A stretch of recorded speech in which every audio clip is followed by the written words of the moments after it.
Welcome to Michelle Humes Live, and welcome to my fabulous friend, mentor, guest extraordinaire, Sammie Knight. Oh, you're so kind. Thank Well, you. It's good to I be here. started. Sammie, I know from my preview post yesterday in letting everybody know that you're going to be on the program that many people are going to be tuning in and super excited to hear from you and learn from you. I am so excited that you're here and thank you for your time. Are you going hunting today? Actually, I am. I'm sitting in my field office, and I'm looking at a herd of cattle, a windmill, a water tank, and my office view is a skyline that just never stops. So, who wouldn't like to do this, right? I think it's fabulous. I was going to show the picture you sent me. It is gorgeous where you are. So where are you located, Sammie? I'm in South Texas in a little town named Sarita, um, south of Corpus, about 60 miles. Awesome. Yeah, Well, it's nice. so do you go there quite often? I do. It's a lease that I've been a part of for, gosh, a long time, 25 years. And I have clients down. Oops, sorry, dropped my phone. I have I have clients down here with me, and I've set them up this morning and pulled back. And I thought, what a great way to start the day is drink coffee with Michelle. You know, it's not the first time we've had coffee together, and it's certainly not going to be the last. Bingo. If Exactly. only Bailey's was in the coffee. Some of us, I'm gonna hold this phone still in a minute. Y'all bear with me. Some of us have containers that might have a little in it. Uh, oh, Sammie, you are so fabulous. So we just recently went to Mexico together.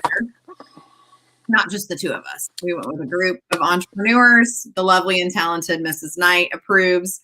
And we got to spend a lot of time together. And so I got the privilege of sitting with you at breakfast, chatting. And as a young entrepreneur, I'm not so young, but young in business, I just love getting to spend time with people who have succeeded at a really high level. So I don't have any prepared questions that I gave you, but I want to start by asking you, what is your number one key to running 11 businesses, owning those all at the same time, and how do you do that on a daily basis with success? Um, I'm gonna answer that question with just a little bit of a history, but I spent a lifetime um, early on in corporate America, and loved my jobs that I had and everything that I did. But one thing, and it just it didn't feel good because the most valuable asset I feel like we have is people. Mhm. And oftentimes in the environment I operated in, people were second thought, not first. And decisions were made that had no heart in them. They just had a bottom line. And we all have to make a profit, don't get me wrong. Sure. Um, but making a profit with the right people is a lot better and always bigger. And I also found out in corporate America that I wasn't a good employee.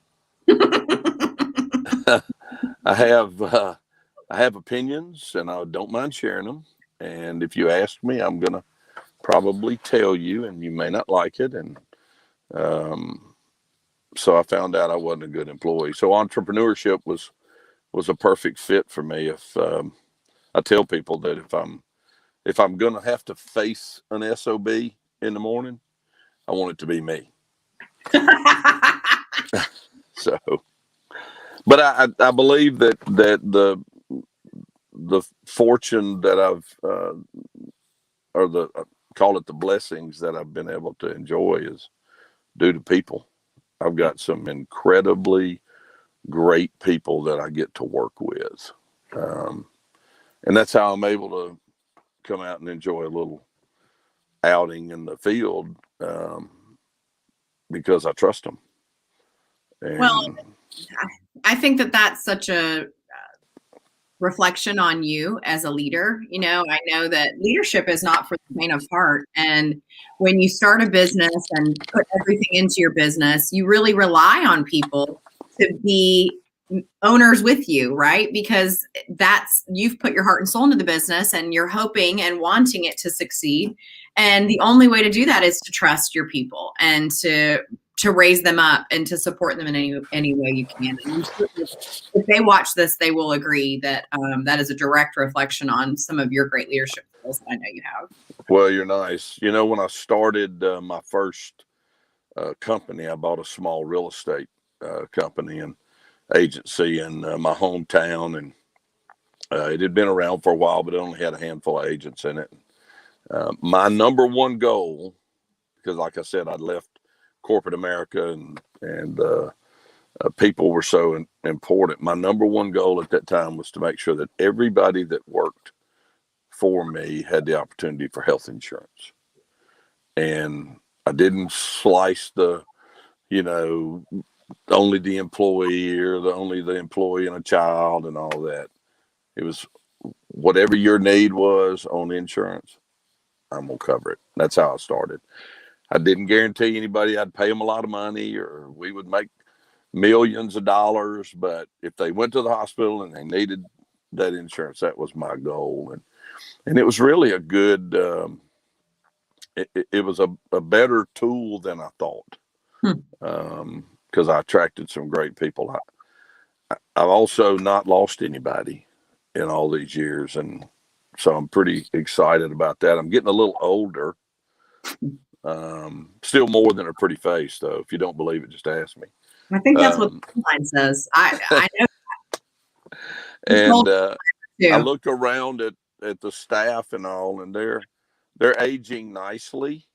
So I'm going through the next phase is developing that next generation, so that we can do the handoff and all.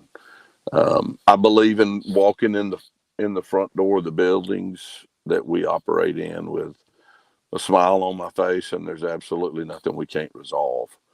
The one thing we can never win at, though, is if we choose to complain and take shots at people, and you know, I don't tolerate that. But people are the value. That's the asset. That's how we built all of our businesses, is purely on the people. Yeah. So backtracking a little bit, you live in Mississippi, Oxford, Mississippi. I do. And you own 11 businesses. I do. And you are a broker owner of Remax franchises, correct? How many do you own? Just one with set up the fourth. Yeah. Oh, the fourth. Okay. Yep. Yep. And then we have a mortgage business. We have a property management business. We have an investment business. Have a consulting company. Have an appliance business. Everything I didn't know anything about. I started all of them absolutely with no experience, no knowledge, no idea. I learned everything on the job, and I made monstrous mistakes. You can relate to that in the room. So I guess for me, being a team leader, and probably a lot of team leaders or real estate agents watching, it's one thing to sell real estate, or it's one thing to run a team or own a brokerage. It's a whole other thing to utilize our side exposure businesses that we could be, and having the guts to say, okay, I'm going to step into mortgage, or I'm going to step into insurance, or I'm going to step into landscaping, whatever it is that comes right along with all of the process from start to finish in real estate. So which one did you do first, and what would you say to someone watching to encourage them in order to take that step in owning their second business? The first one I did was moving into property management from real estate sales. And, you know, I think that we have to open our eyes and understand that there's a service element out there. We're all in the service business. Yeah. And how do I service my client better tomorrow than I did today? And if I'm willing to sell investment property to my client, and they're constantly asking me, "Hey, do you know anybody that can manage the property? Do you, you know?" And I'm referring them to someone else that I don't know how good a job they do. They're asking me, in my opinion, for a reason. It's to say, "You don't." It's just another way to ask. And Right. so we kicked the door open on that, and started out with 200 doors. We put two businesses together, 200 doors, and now we have 2,500. But it's all about service. I mean, our business is, how do I make the experience a better experience for my client? And then we find out about, well, I'm having trouble with this mortgage, and the bank's an issue, and well, the only thing I can do is complain or get in the game. So threw the hat in the ring and got in the game. I have so much admiration for that. And I think that, you and I have talked a lot about my next steps in business, and, you get one going and it's really sturdy with the processes, the systems. It's time to move to the next one. And our slogan at our company is, we're in the people business. We just happen to sell houses. Mm-hmm. And I'm constantly talking to our team about, be the problem solver. If you're not solving your consumer's problem, you will find yourself with no client. You will find yourself with no consumer, because if you can't solve their problem, why are they coming to you? Right? Yeah, absolutely. And if you'll just listen, I say this all the time, and we hear this and we read it, but if you'll just listen to what they're saying, they'll tell you what to do. That's right. And then you just roll your sleeves up. And the beauty of things like the podcast that you're doing here, and the relationships you've built over time, is you don't have to know how to do it. You have to know who to call to teach you how to do it. Right. And so once again, it's that listening. How do I do this? And when we started our mortgage business, I'll tell you the quick story. I mean, we joined in with Motto on a franchise arrangement, and I asked some of our brokers, I said, look, I need to find the perfect LO. And so all of them said the same person. And then immediately they said, you can't get her, though. And of course, me, I was like, I'm going to lead with my chin on this one. I'm going to pull this rabbit out of the hat. So I went to her, and we talked for about 9 months. I was patient and worked it out. And we definitely gave her a piece of the business, and she's just an asset in the business, but a very dear friend now. And I didn't know her 3.5 years ago. Wow. But we kind of just gelled. But I can't tell you how important it is to just listen to what they're saying. We so many times run past what we should be listening to. So slow down, take a moment, listen to what they're saying, and remember, every relationship you have with a client, a customer, an associate, has tremendous value, and it's an asset of your business. It's just like buying a home as a rental property. That's an asset, and don't screw it up. Mm-hmm. Don't burn it down. I can't emphasize how critical the people aspect is. I love people. Well, I love this part about listening, because I talk a lot with our team and with other agents about the importance of listening more than you talk. And if you find yourself after a listing appointment or after a buyer consult where they haven't asked questions, or they haven't had a lot of time, like you're talking 50, 60, 70% of the time, you've missed your mark, because really you should be able to ask a couple of key questions, and the consumer, by you asking yet another good question, will tell you the entire story from start to finish. They really will. And it doesn't take but asking a few great questions in order to, and then truly listening to the answer and thinking about how am I going to solve this problem? Not what am I going to say next to impress them, or what am I going to say next that makes me look like I'm some kind of expert and they're going to sign on the dotted line. No, solve the problem. If you will just lead with solving the problem every single time, they will fall in. It will fall together, and it's just so much easier. I think sometimes we make things a lot more complicated than they really are. Would you agree? Oh, totally agree. And you know, the mistakes that I've made, like I say, I've made many in my lifetime, have been so many times have been out of moving too hastily. And you know, there's the cliche out there about smelling the roses. Smell them. They may smell pretty doggone good, you know, and pay attention. So I don't know. I don't know if somebody asked me if you could start over, what would you change? Nothing. Would I be smarter? Yeah, absolutely. Would I make some of the mistakes not quite as often? Yeah, but would I change anything?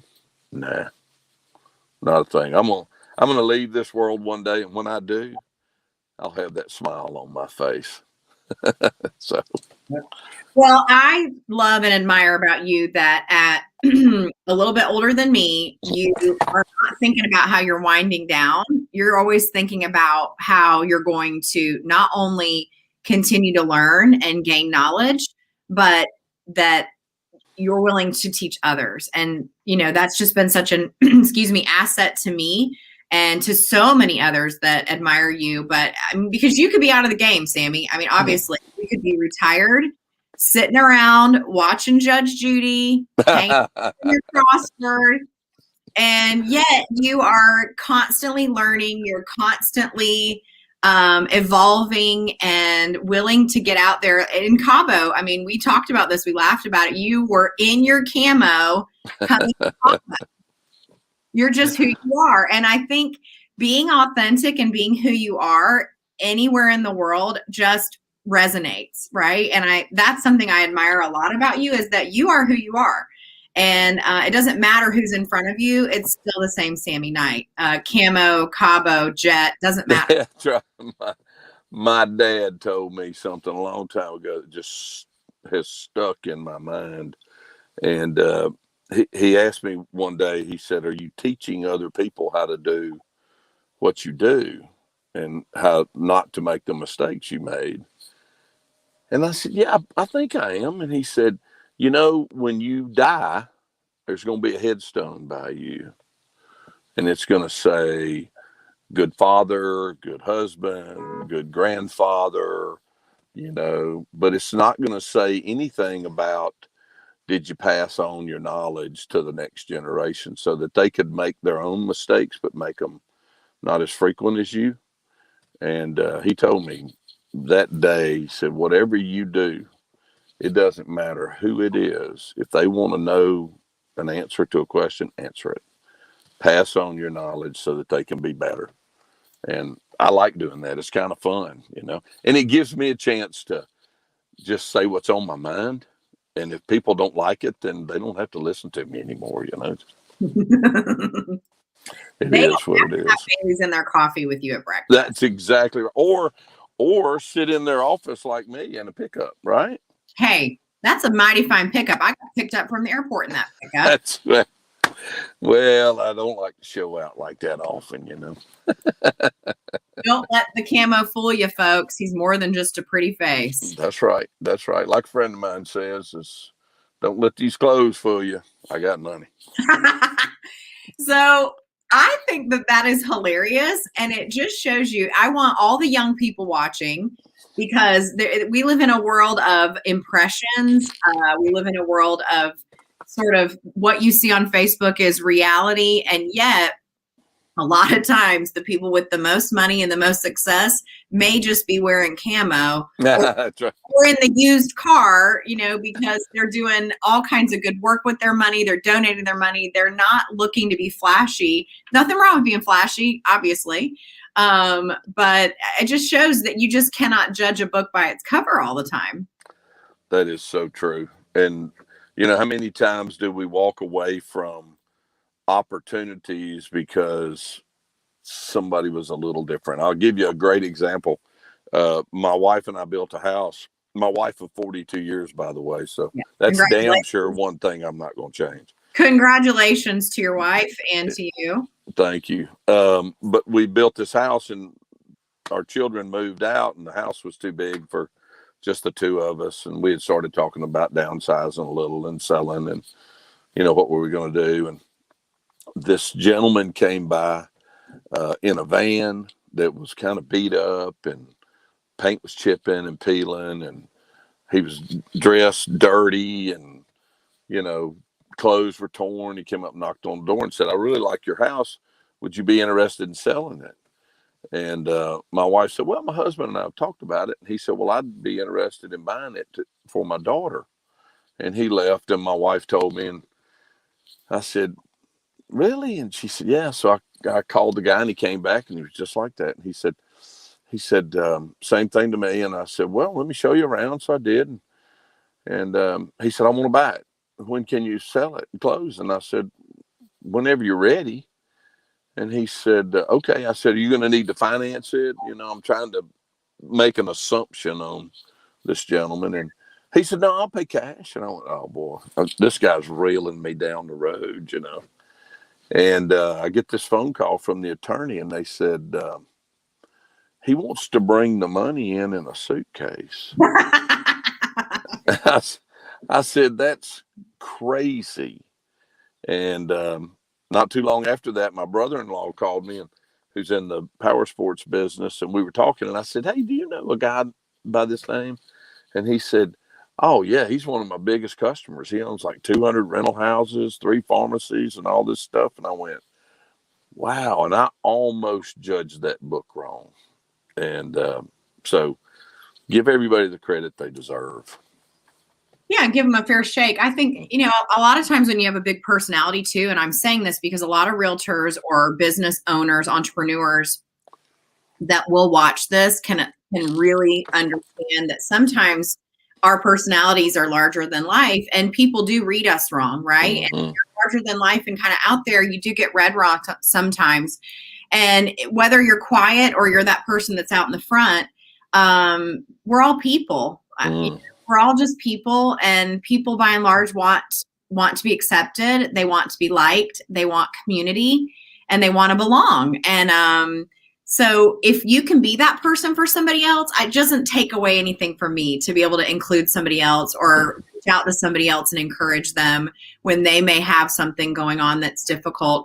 Being a business owner is not for the faint of heart. I mean, I had no idea when I stopped being an individual agent and had this brilliant idea to really run a business, the ups and downs that would come with it, and how tremendous amount of encouragement from myself, not from others, from inside here, emotional intelligence, blinders, thick skin, all the things. I had no idea. If I had known, I some days I probably would have gone back to just selling real estate on my own, because it's not the same thing, right? No, it's not at all.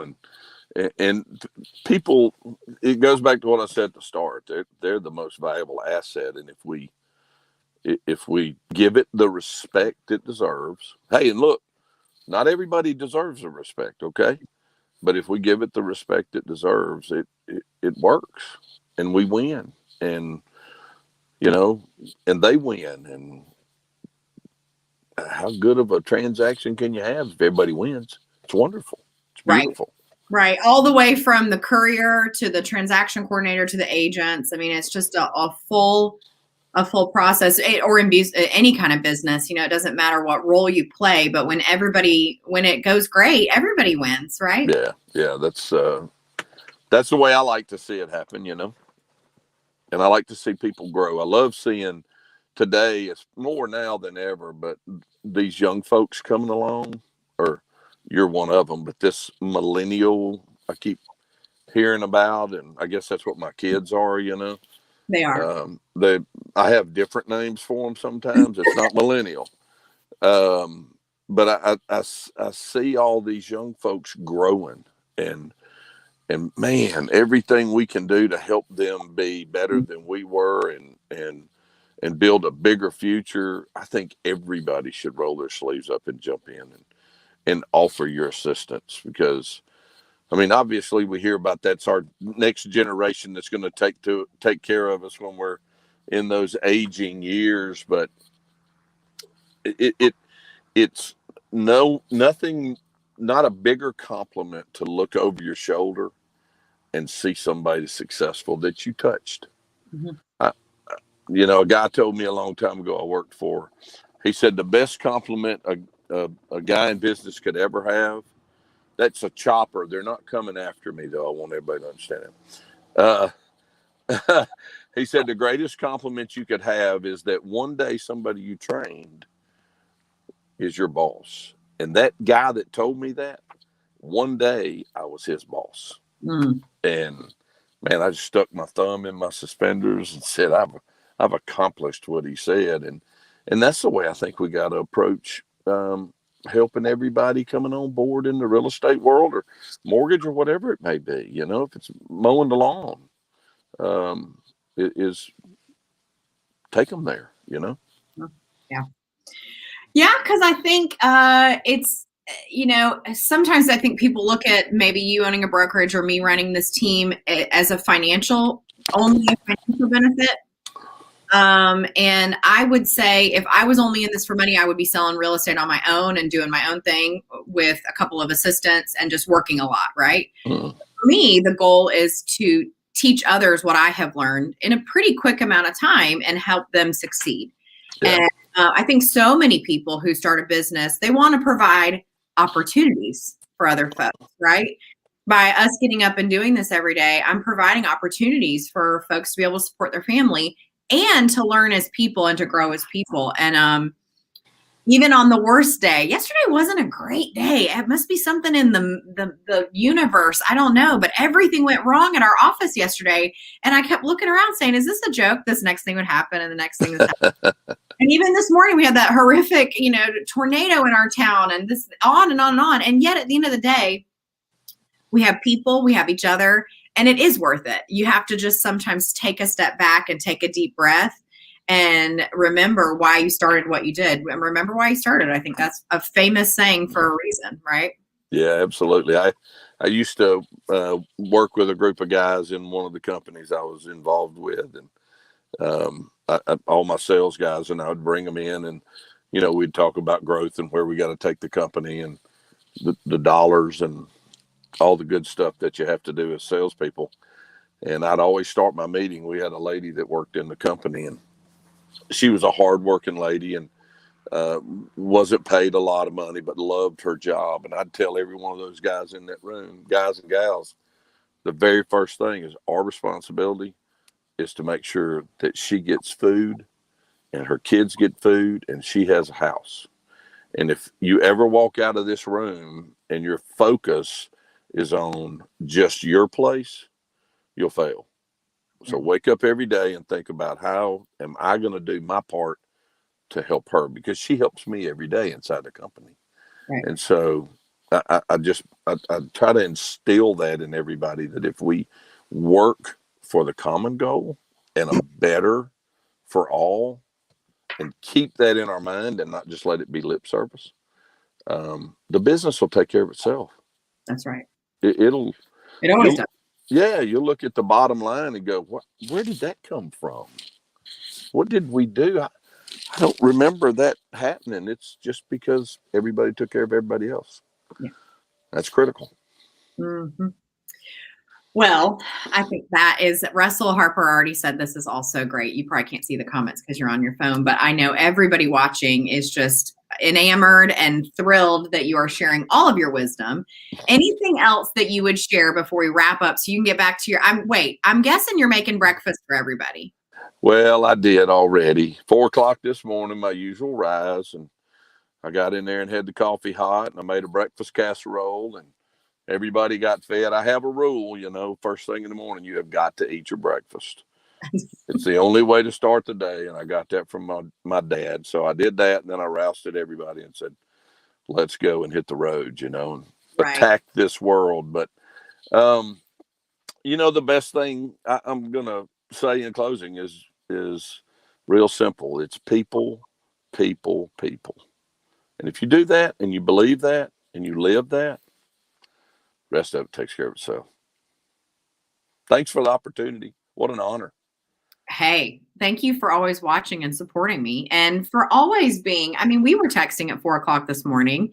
You are such an encouragement to me. You are such a fabulous mentor and friend. And I want you to know I don't ever take that for granted. And I just honor our friendship, and can't wait till we can spend some more time together and get to go to breakfast. I hope you're coming to Peachtree City, Georgia soon.